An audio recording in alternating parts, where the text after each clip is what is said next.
This conference will now be recorded.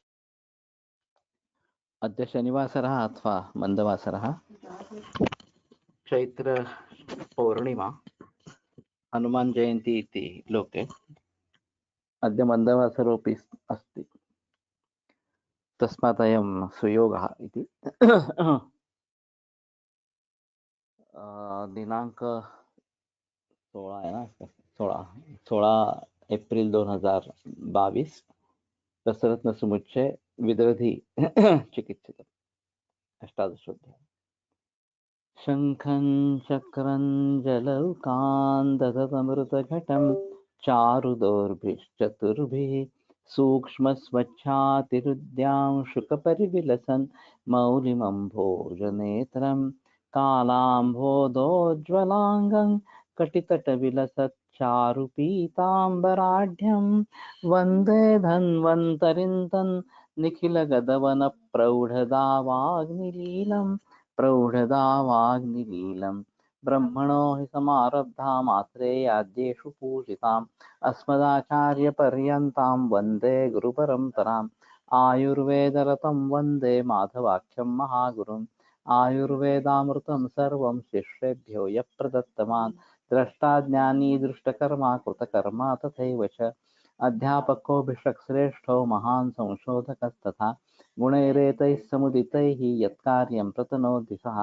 समृद्ध्यर्थं हि कार्यस्य वयं नु प्रयतामहे सरस्वत्यै नमो यस्याः प्रसादात् पुण्यकर्मभिः बुद्धिदर्पणसङ्क्रान्तं जगदध्यक्षमीक्षते आत्रेयं प्रथमं वन्दे आयुर्वेदजगद्गुरुम् आयुर्वेदामृतं सर्वं गृहीत्वा हि सुरेश्वरात् अग्निवेशादिकेभ्यो यत् प्रयच्छत् मुनिसत्तमः प्रथमं तन्त्रकर्तारम् अग्निवेशं नमाम्यहम्।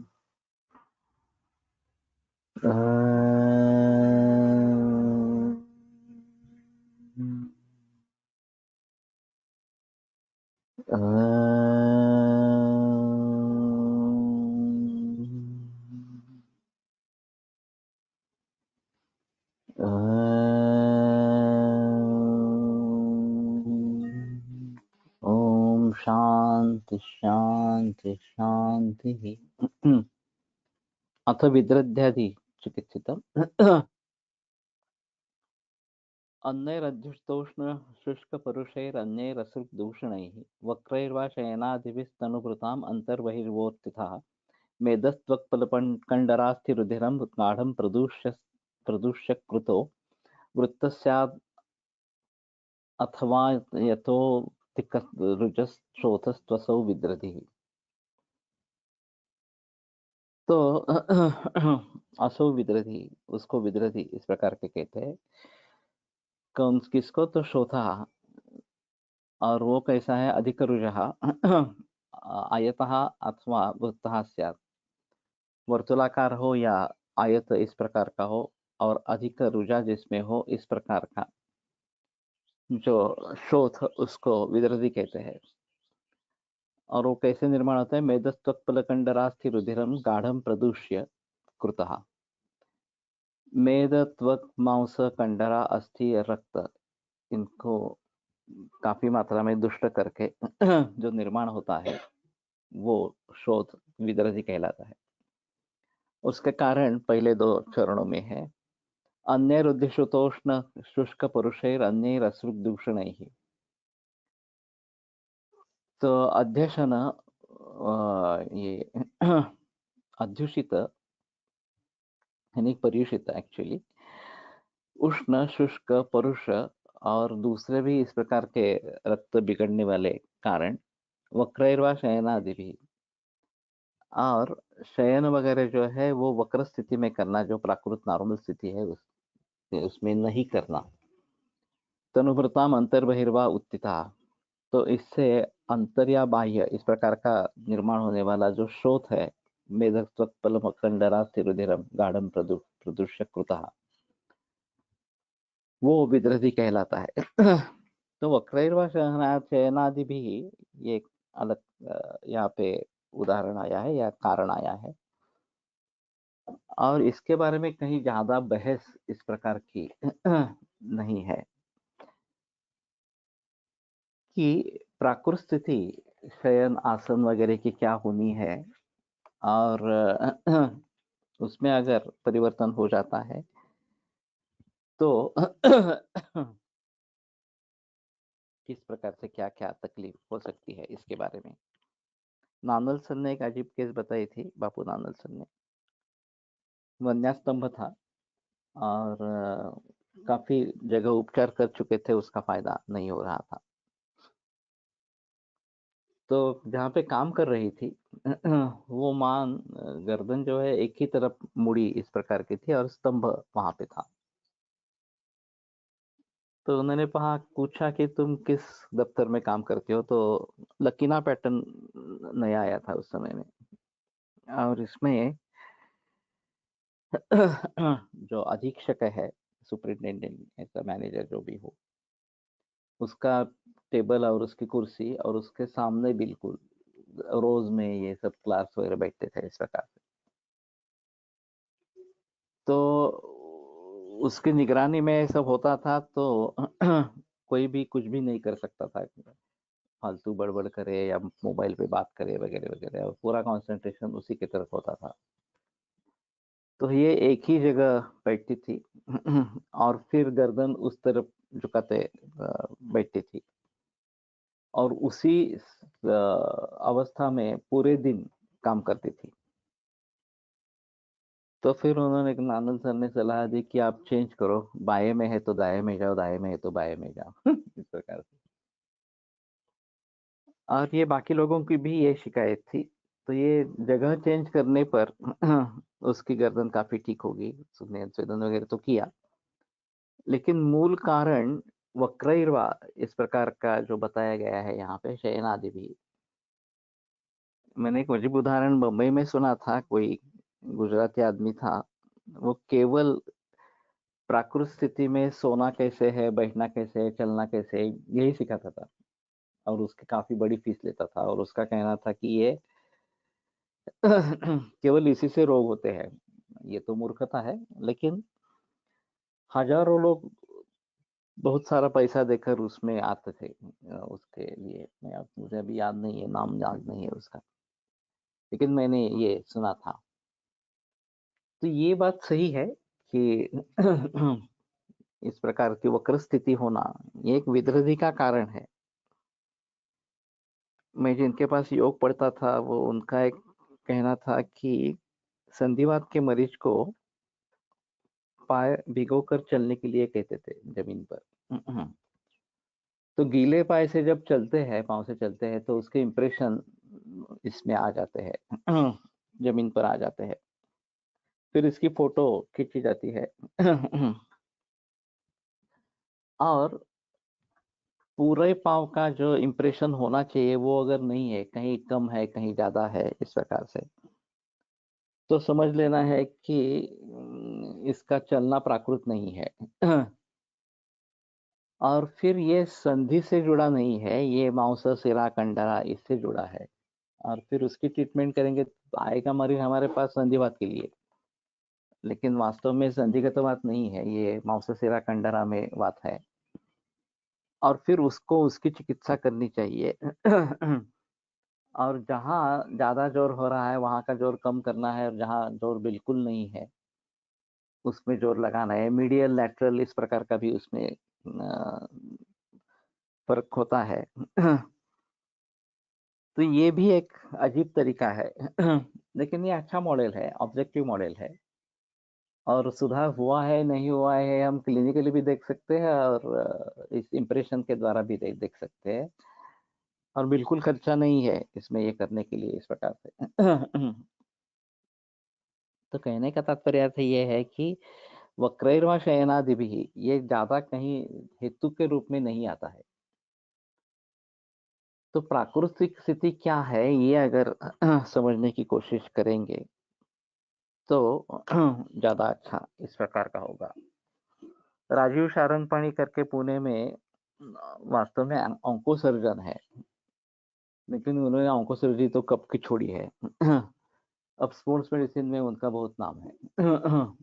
और छोटी छोटी पोजीशंस बताते हैं ऐसा करना है वगैरह इस प्रकार से।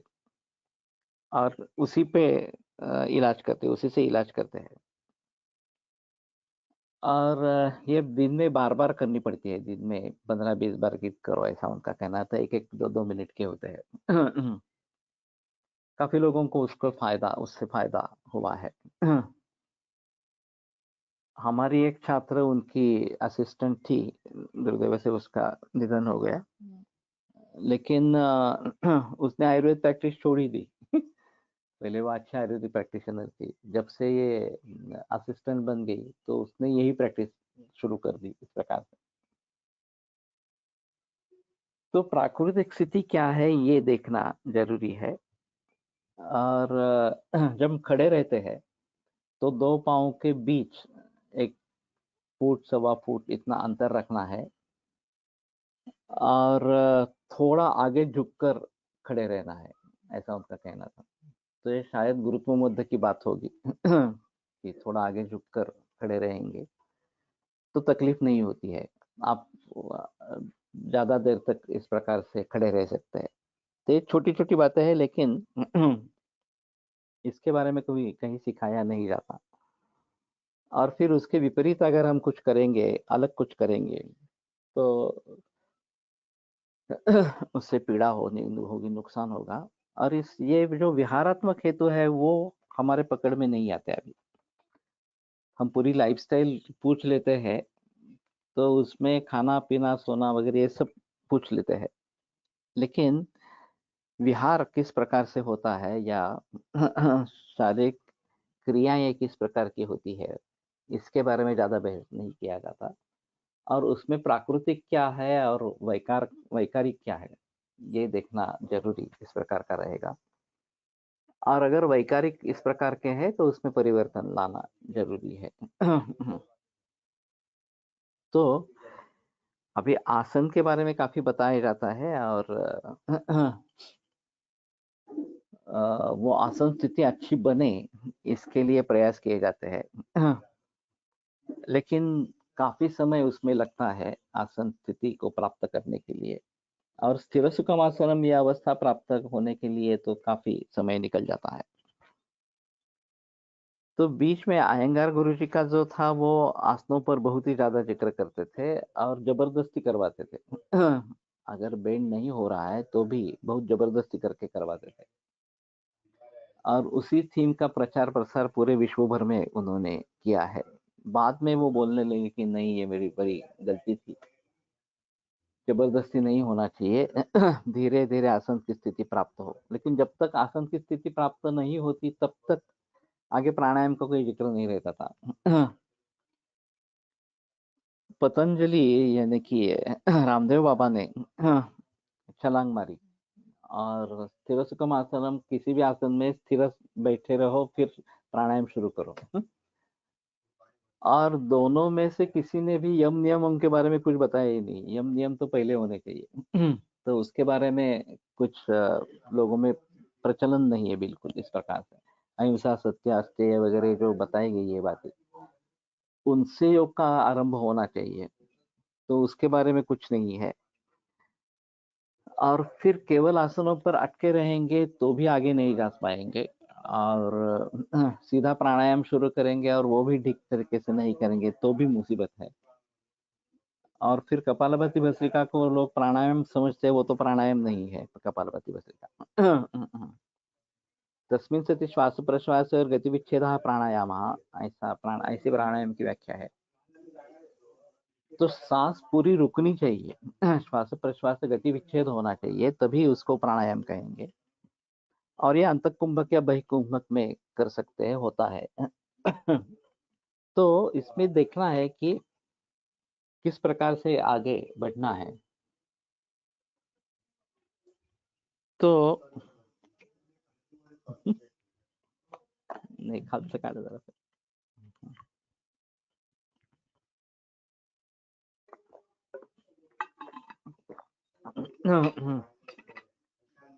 तो जिम्ह चेष्टित, ये आता है शब्द हमारे संहिता ग्रंथ में, यहाँ वक्र चेष्टित इस प्रकार से बताया गया है। तो एक अलग विषय है, अलग कारण है। जिसके बारे में ज़्यादा ज़िक्र होती नहीं है।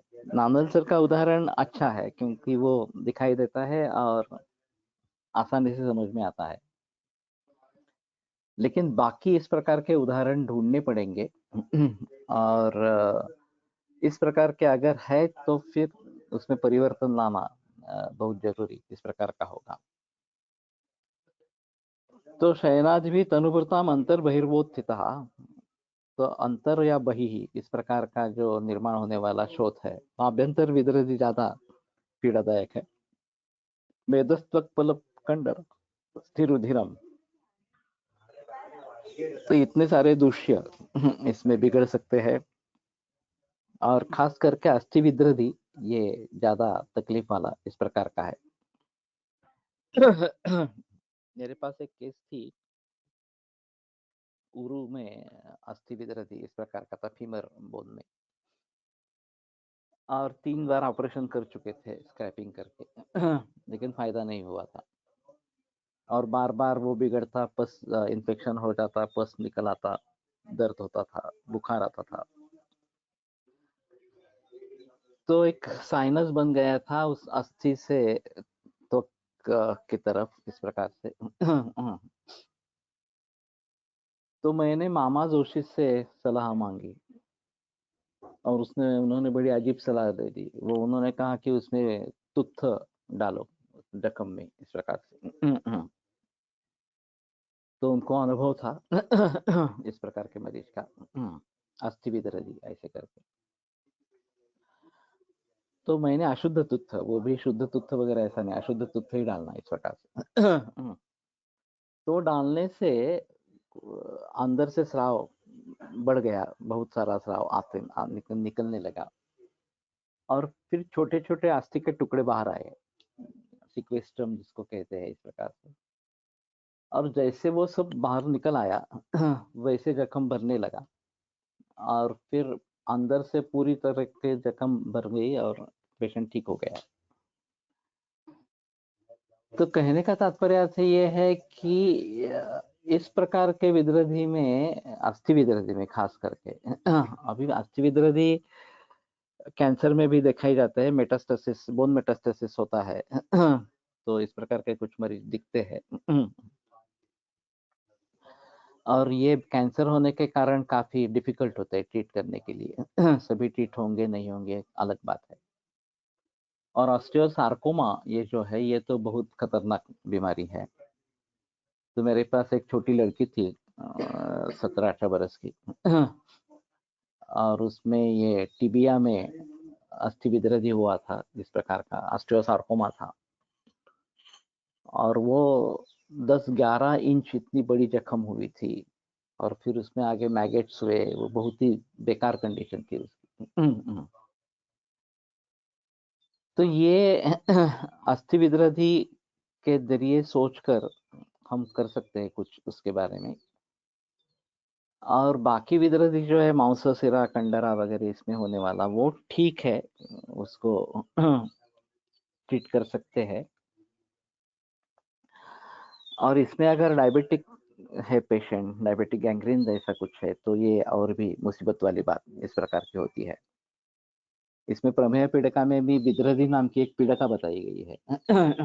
तो ये भी एक थोड़ा अजीब इस प्रकार का है और हमारे पास अभी ज़्यादा मरीज आते नहीं है, लेकिन लिवर एब्सेस के मरीज हो सकते हैं, किडनी एब्सेस के मरीज हो सकते हैं।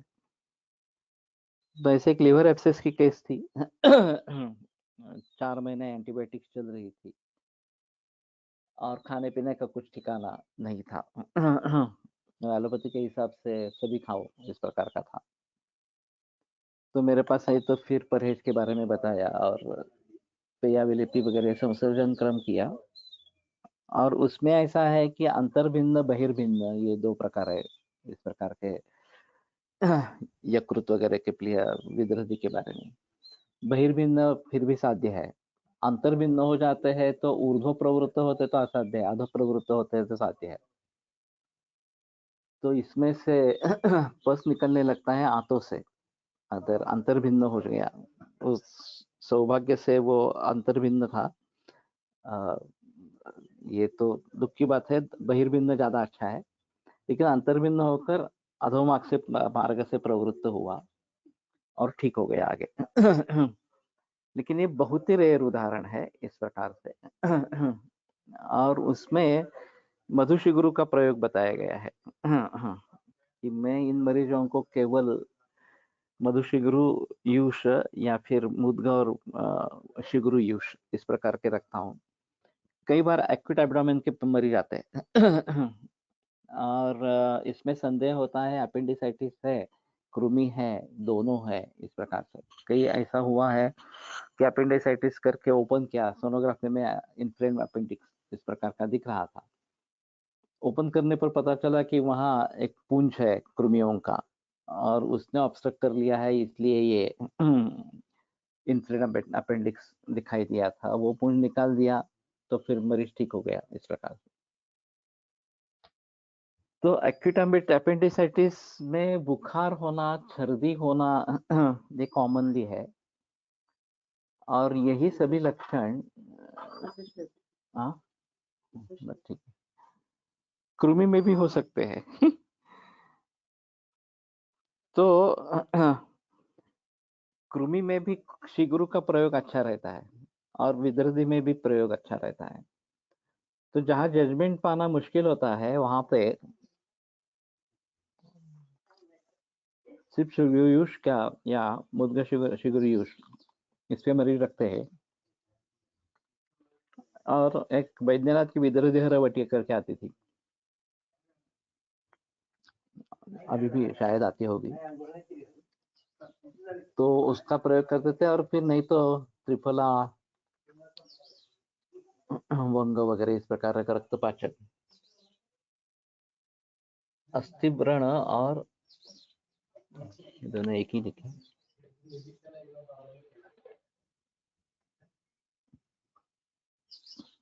अस्थि में व्रण होना एक सामान्य होगा, जो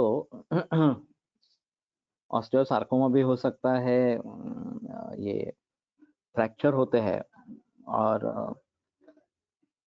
आघात के जरिए उसमें भी अस्थि व्रण हो सकता है। और ये विदृधि हो सकता है, एब्सेस हुआ अस्थि में और उससे भी अस्थि व्रण हुआ, ये भी बात हो सकती है। और कैंसर बढ़ सकता है, ऑस्टियोसार्कोमा जो है वो कैंसर इस प्रकार का है। तो इस ऐसी हालत में विदृध मच्छरोत्थम अस्त्र विस्रावा ये अग्र संग्रह है। तो रक्तमोक्षण एक अहम चिकित्सा है। कोलटकर सर ने भी जलों का अवचरण करके अपेंडिसाइटिस में फायदा उठाया है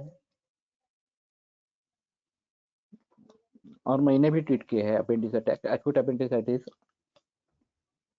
इधर सिरा वेदर दक्षिण बाहु से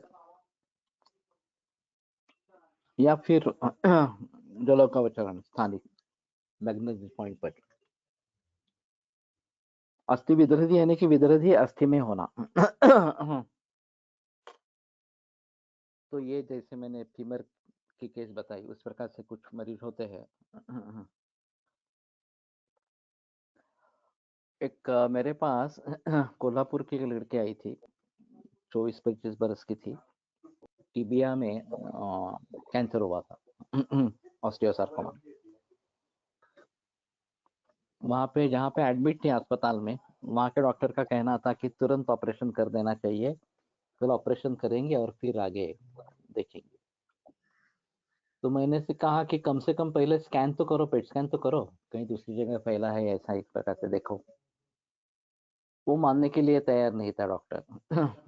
उसका कहना था कि बस मैं ऑपरेशन कर लूं, मेरे पैसे निकाल दो, फिर आगे क्या करना है देखेंगे इस प्रकार। नहीं, 2 दिन से कुछ नहीं होगा, 2 दिन में पेट स्कैन का रिपोर्ट आ जाएगा, अगर दूसरी जगह फैल गया है तो ये ऑपरेशन करने से कुछ फायदा ही नहीं है इस प्रकार से। तो फिर पिता ने बात मान ली उसकी मेरी, और पुणे में आए, पेट स्कैन करवाया। पेट स्कैन में पता चला कि दूसरी कहीं जगह नहीं है।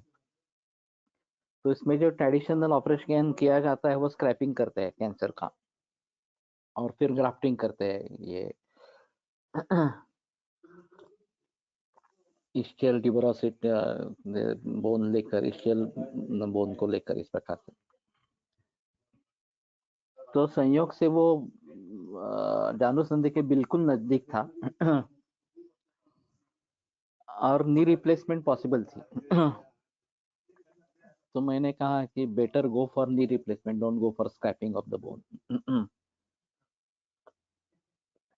तो ऑर्थोपेडिक सर्जन मान नहीं रहा था। वो बोलता है नहीं, इसमें नी रिप्लेसमेंट नहीं करते, यहाँ तो स्क्रैपिंग ही करते हैं। मैंने कहा स्क्रैपिंग करते हैं तो आप डिस्टर्ब करते हो उस टिश्यू को और ये फिर से बढ़ता है। और मैंने मरीज देखे थे इस प्रकार से, स्क्रैपिंग करने के बाद एक बरस में ही रिकरेंस हो गया और फिर सभी जगह फैल गया और मृत्यु हो गई। लेकिन वो सर्जन ने माना नहीं, वो केस मेरे पास भी टिकी नहीं, वो सर्जन के पास चली गई, आगे क्या होगा मालूम नहीं।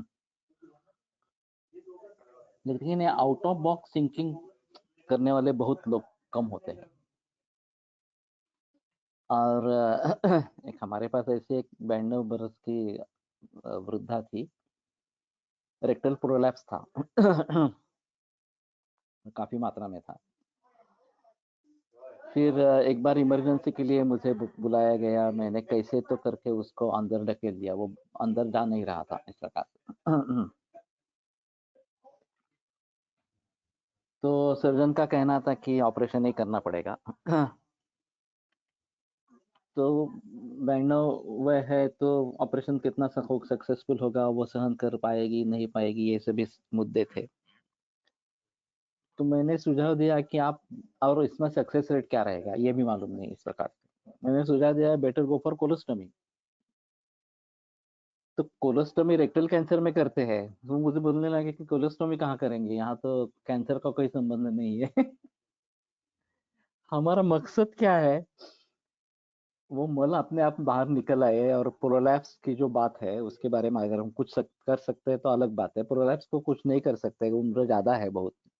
तो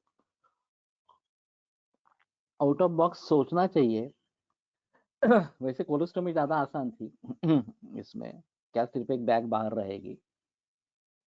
फिर कुछ भी नहीं किया, क्योंकि ये सर्जन का ये उसके बाद में एक बरस के बाद उसकी डेथ हो गई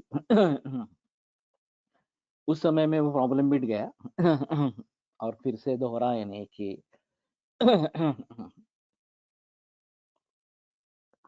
प्रोलैप्स ऐसा ही रहा, ऐसा नहीं हुआ इस प्रकार से लेकिन कहने का तात्पर्य आपसे ये है कि ये सोचते ही नहीं है कि हमारा मकसद क्या है और उसके लिए क्या कर सकते हैं, हमारी दिमाग को चलाना है। लेकिन बस अगर यह है तो एंटीबायोटिक देते रहने हैं, इधर उधर है इस प्रकार से।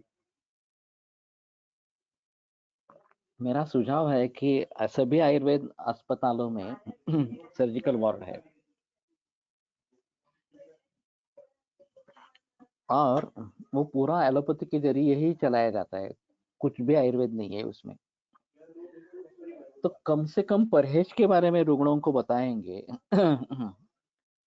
तो हमारा सक्सेस रेट बहुत बढ़ जाएगा आयुर्वेद के अस्पताल में जो सर्जरी होती है वो सुश्रुत के अनुसार षष्ठी उपक्रम जो है उसके आधार पर अगर की जाती है तो हम पूरी दुनिया दुनिया को सिखा सकते हैं कि किस प्रकार से करने हैं। विशेषतः जो रक्षा विधान वगैरह जो बातें बताई गई है, धूपन होना चाहिए, जैसे सस्तिकागार में रेगुलरली धूपन होना चाहिए, उस प्रकार के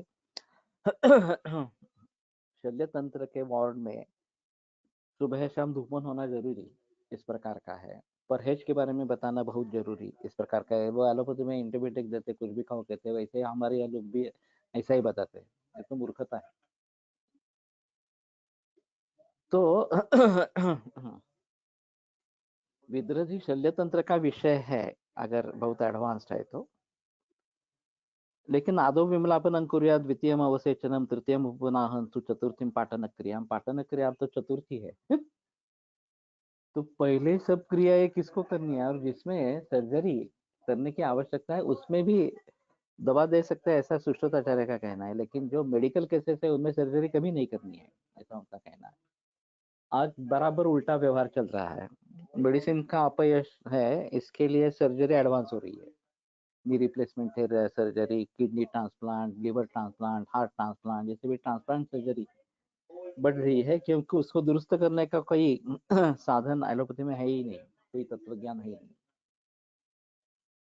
तो रिप्लेसमेंट सर्जरी बढ़ रही है और सर्जरी का ये सक्सेस है, उसमें संदेह नहीं, लेकिन मेडिसिन का ये अपयश है और उसके बारे में कोई नहीं बोलता कि ये मेडिसिन का अपयश है इस प्रकार से। तो कहने का तात्पर्य अर्थ है कि इस प्रकार के विद्रोही को ट्रीट कर पाना एक अहम मुद्दा इस प्रकार का रहेगा और काय चिकित्सकों के पास इसके मरीज कम ही होते हैं। फिर भी मेरा सौभाग्य रहे, मैंने काफी मरीज इस प्रकार के देखे हैं, अपेंडिसाइटिस पे भी देखे हैं, अस्थि विद्रोही जैसे भी देखे हैं, ऑस्टियोसार्कोमा भी देखे हैं। तो और लिवर एब्सेस जैसे भी देखे हैं। तो हमें कैसे आगे जाना है इस प्रकार के विद्रोही के मरीजों में, इसके बारे में काफी बहस करनी पड़ेगी और भली भांति इसके बारे में आगे सोचना पड़ेगा, ऐसा है। ठीक है, आज यहीं पे फिर से रुकते हैं। सोमवार से रेगुलरली पुणे में जब रहूंगा तब आगे बढ़ेंगे इस प्रकार से। आयुर्वेद प्रकांडो निगदितैः हि शल्यतन्त्रप्रधानः शिष्येभ्यः शाश्वतोऽयं निखिलजनकृपा व्याप्तचित्तेन येन आयुर्वेदस्य वाञ्छन् पुनरपि भुवने तां च सुष्ठु प्रतिष्ठां श्रेष्ठं धन्वन्तरिं तं प्रणमति च सदा वैद्यवर्गो हि नूनम् वैद्यवर्गो हि नूनम्।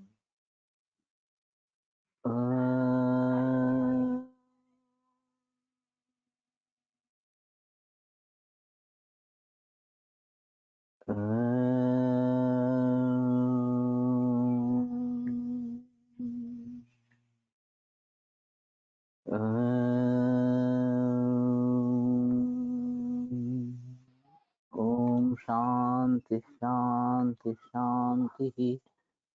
हनुमान जयंती की सभी को हार्दिक शुभकामनाएं। और सोमवार को फिर से मिलेंगे।